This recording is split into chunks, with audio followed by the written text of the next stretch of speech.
everyone! Welcome back. So ngayong araw na to ay pag-usapan natin, confirm na nga na hanggang May 26, 2025 na lang yung unlimited local lounge access ng Security Bank Platinum Mastercard. So isa ako sa mga nalungkot guys kasi ito nga yung aking credit card sa Security Bank.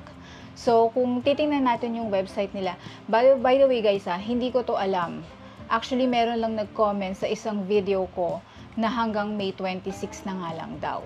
So, ang ginawa ko is nag-check ako ng website ng Security Bank and eto nga yung nakita ko. So, isi-share ko yung link sa description below kung gusto nyo makita mismo doon sa website. Pero mag-share ako ng screenshot sa inyo.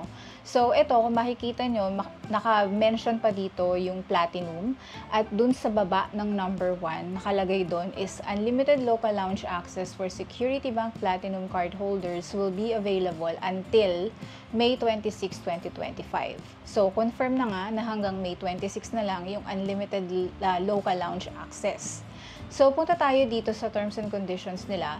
So, eto nga nakalagay, effective until May 26, 2025. Makikita mo pa dito na naka-mention pa yung Security Bank Platinum. Pero pag chinek mo yung isa na terms and conditions effective May 27, wala na siya. Hindi na siya makikita doon sa baba. Hindi na naka-mention. Ang nakalagay na lang dito is yung Security Bank World or Corporate Card Holders. So, punta tayo dito sa fees and charges. So, may mapapansin nyo guys, effective May 27, 2025. So, ito na nga yung mga fees, no? Kapag doon sa mga walang unlimited lounge access. At saka yung sa SB World and Corporate Mastercard na merong free unlimited local lounge access. Pero kung mapapansin nyo, hindi naka-mention dito guys since yung Platinum Mastercard nila dito sa card type. I wonder why.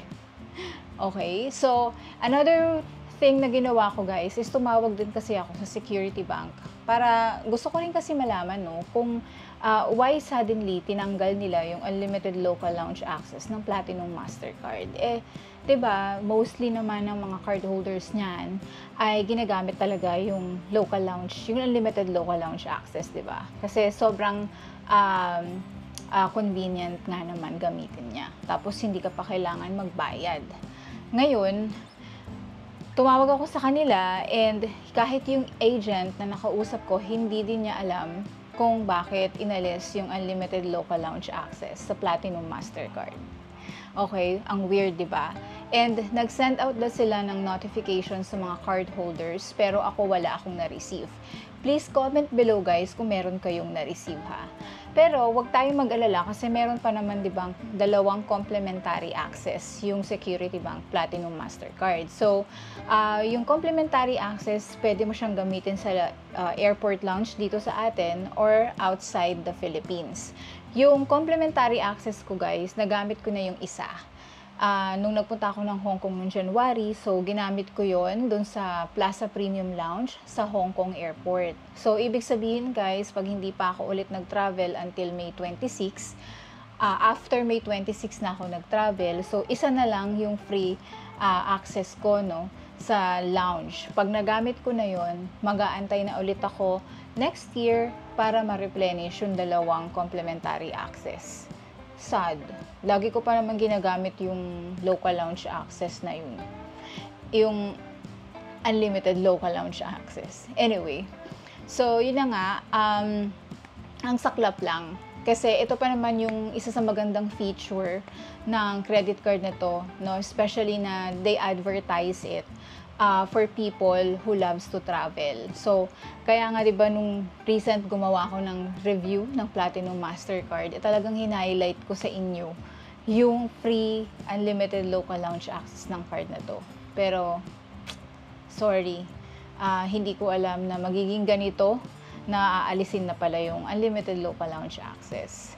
So anyhow, I believe yung lounge access naman kasi guys ay parang discretionary program ng mga banks, na anytime they can change the policy.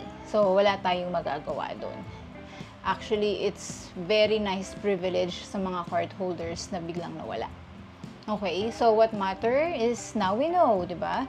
And so, hindi na tayo masusurprise at bigla tayong ma-charge kapag tayo ay nag-access So, be mindful na limited na lang yung access natin and we only have 2 complimentary access per year.